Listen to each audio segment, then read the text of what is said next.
नमस्कार, मैं योगाचार्य मीना सती। बहुत सारी लेडीज जो प्रेग्नेंट हैं वो योग करना चाहती हैं बट उन्हें पता नहीं है कि हम कहाँ से शुरू करें। तो आज मैं आपको बताती हूँ कि आपने धीरे धीरे जॉइंट मूवमेंट्स कैसे करने हैं, धीरे धीरे एक्सरसाइजेस कैसे करनी है जो आपके लिए बहुत ज़्यादा बेनिफिट हो सकती है कि पहले आप कहाँ से शुरुआत करें। सबसे पहले हम पैरों की एक्सरसाइज करेंगे, देन धीरे धीरे हाथों की, देन हल्की सी बैक की। ये आप डेली करिए, जॉइंट मूवमेंट्स हैं, इसमें आपको कोई कॉम्प्लिकेशंस नहीं होंगी। धीरे धीरे आराम आराम से करिए। जहां पर भी आपको बहुत ज्यादा स्ट्रेच महसूस हो, पेन महसूस हो, उसको आप छोड़ दीजिए। बाकी आप धीरे धीरे करते रहिए। मॉर्निंग इवनिंग आप दोनों टाइम कर सकते हैं, जिससे आपकी बॉडी में ब्लड का सर्कुलेशन बढ़ेगा, आपकी मसल्स पेन, बॉडी पेन में आपको आराम मिलेगा। स्टार्टिंग हम पैरों से करेंगे। इस तरीके से दंड आसन में बैठेंगे आराम से। चाहे तो आप गद्दी में बैठ सकते हैं। पैरों को इस तरीके से चलाना है 10 टाइम्स, देन स्ट्रेच करना है।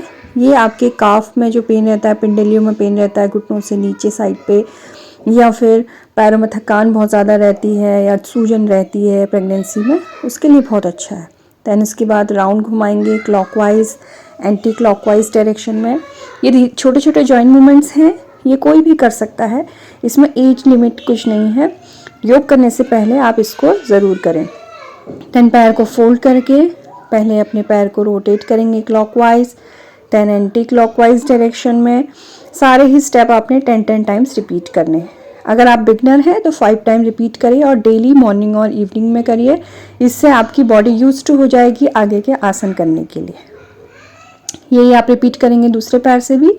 क्लॉकवाइज डायरेक्शन में पहले पैर के पंजे को रोटेट करेंगे, देन एंटी क्लॉकवाइज डायरेक्शन में करेंगे, देन उसके बाद अपने पैर को नीचे की तरफ को स्ट्रेच करेंगे। ये आपके पेल्विक एरिया की मसल्स को स्ट्रेच करने में भी बहुत अच्छा रहता है और साथ ही आपके हिप जॉइंट्स को फ्लेक्सिबल बनाता है। बीच बीच में आप डीप ब्रीदिंग करते रहिए। देन इस तरीके से दोनों पैरों को इस तरीके से टच करते हुए रखेंगे। अगर आप अंदर तक नहीं ला पा रहे हैं तो आगे की तरफ को भी रख सकते हैं। फिर ऊपर की तरफ को हल्का सा करके नीचे की तरफ को स्ट्रेच करेंगे। ये बहुत ही इम्पॉर्टेंट एक्सरसाइज है आपके पेल्विक एरिया के लिए। नॉर्मल डिलीवरी के लिए ये बहुत अच्छा रहता है। इससे आपकी जो 3 बोन होती है उसके बीच की जो भी फ्लेक्सिबिलिटी है उसको बढ़ाने के लिए ये वाला स्टेप बहुत अच्छा है। देन डीप ब्रीदिंग हर आसन के बाद, हर एक्सरसाइज के बाद करते रहिए, जिससे आपका ऑक्सीजन लेवल कम ना हो। थकान लगे तो आप रुक जाइए। देन इसके बाद बटरफ्लाई। स्टार्टिंग में आप 50 सेट करेंगे इसके, देन धीरे धीरे बढ़ाते रहेंगे। 2 से 2.5 मिनट तक आप इसको आराम आराम से कर सकते हैं। 8th और 9th महीने में आप बटरफ्लाई को थोड़ा सा और बढ़ा देंगे। देन इसके बाद आपने क्रॉस लेग पे नहीं बैठना है, इस तरीके से आराम से बैठिए, हाथों का मूवमेंट करिए। इससे आपकी गर्दन में दर्द या पीठ में दर्द रहता है उसमें आराम मिलेगा।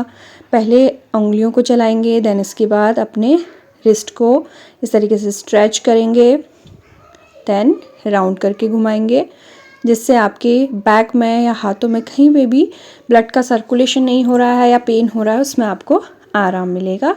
देन अपनी एल्बो की एक्सरसाइज करेंगे धीरे धीरे, सांस लेना और छोड़ना। कोई भी एक्सरसाइज में आपने सांस को रोकना नहीं है, आराम आराम से सांस लेते रहिए। थक जाए तो डीप ब्रीदिंग कर लीजिए। देन इसके बाद अपने शोल्डर रोटेट करेंगे, सांस को भरते हुए पीछे की तरफ को लेके जाएंगे। इस तरीके से आपने 10 times clockwise then anticlockwise ये आपने रिपीट करना है। बहुत सिंपल सी एक्सरसाइज है। चाहे तो आप स्लो सॉन्ग लगा सकते हैं या कोई भजन लगा सकते हैं, जिससे आपका माइंड जो है वो एक जगह पे रहे, डिस्टर्ब ना हो। देन नेक की एक्सरसाइज करेंगे, सांस लेते हुए सर को पीछे की तरफ को और सांस को छोड़ते हुए आगे। अगर आपकी नेक में पेन रहता है तो आपने आगे को झुकने वाला नहीं करना है, पीछे को लेके जा सकते हैं। देन साइड में बेंड करेंगे आराम आराम से 5 टाइम्स। देन इसके बाद क्लॉकवाइज डायरेक्शन में राउंड करके घुमाएंगे।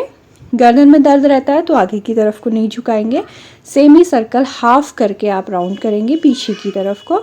इसमें भी आपने 5 क्लॉकवाइज 5 एंटी क्लॉकवाइज करना है आराम आराम से। फिर इसको धीरे धीरे 10 टाइम्स आप रिपीट करिए।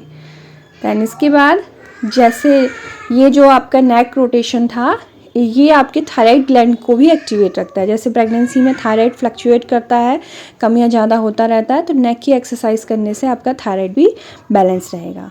देन फर्स्ट एक्सरसाइज बैक के लिए आप इस तरीके से करेंगे, हाथों को ऊपर की तरफ को सांस लेते हुए स्ट्रेच करिए और यहाँ पर आप 10 टाइम्स होल्ड करिए। सांस रोकनी नहीं है, नॉर्मल ब्रीथ चलती रहेगी और फिर धीरे से हाथों को नीचे करेंगे।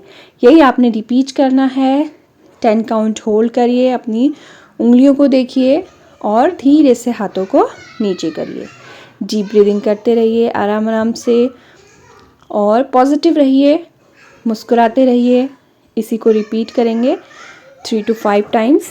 ये नेक के लिए, बैक के लिए, हाथों के लिए बहुत अच्छी एक्सरसाइज है।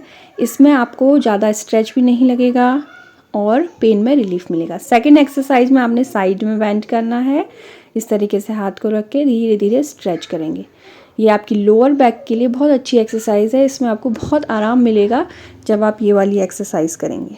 जो ये वाली एक्सरसाइज है, इसको आप रात को सोते टाइम भी आराम से कर सकते हैं या फिर जब सुबह उठें तो आराम आराम से साइड में बेंड करके कर सकते हैं। ये भी आप 5 to 10 टाइम्स आराम आराम से रिपीट करिए। 5 सेकेंड होल्ड करिए एंड देन रिलैक्स करिए। जैसे कि मैंने बताया कि थक जाएं और कोई भी एक्सरसाइज करें तो डीप ब्रीदिंग 5 to 7 टाइम्स आराम से डीप ब्रीदिंग ज़रूर करें, जिससे कि आपकी ऑक्सीजन लेवल कम ना हो, आपको थकान ज़्यादा ना लगे। दैन प्रेगनेंसी में कॉन्स्टिपेशन रहना बहुत आम बात है। इसके लिए आप इस तरीके से ट्विस्टिंग आराम आराम से कर सकते हैं। बहुत ज़्यादा पीछे नहीं देखना है आपने, बैक स्ट्रेट रखनी है। सांस लेते हुए हाथ को ऊपर उठाना है, दैन सांस को छोड़ते हुए अपने नी पे रखना है। सांस लीजिए, सांस छोड़िए, आराम से पीछे की तरफ को देखिए, बैक स्ट्रेट रखिए, बहुत ज़्यादा पीछे स्ट्रेच ना करें। आराम आराम से धीरे धीरे सांस को लेते हुए छोड़ते हुए आराम से रिलैक्स करते हुए धीरे धीरे आसन करेंगे। बहुत ज़्यादा स्ट्रेच या फिर बहुत ज़्यादा अपने दिमाग में टेंशन नहीं लेनी है। ये भी आपकी बैक के लिए बहुत अच्छे आसन है, ये आप ज़रूर करिए। रिपीट करते रहिए 5 to 7 टाइम्स। देन इसके बाद डीप ब्रीदिंग, गहरी लंबी सांस लीजिए और छोड़िए, फिर से गहरी लंबी सांस लीजिए और छोड़िए।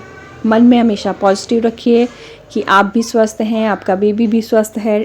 आपके स्ट्रेस लेवल को कम करने के लिए भी योग आपकी बहुत ज़्यादा हेल्प करता है आपकी प्रेगनेंसी में। वीडियो पसंद आए तो please like, share and subscribe. Thank you.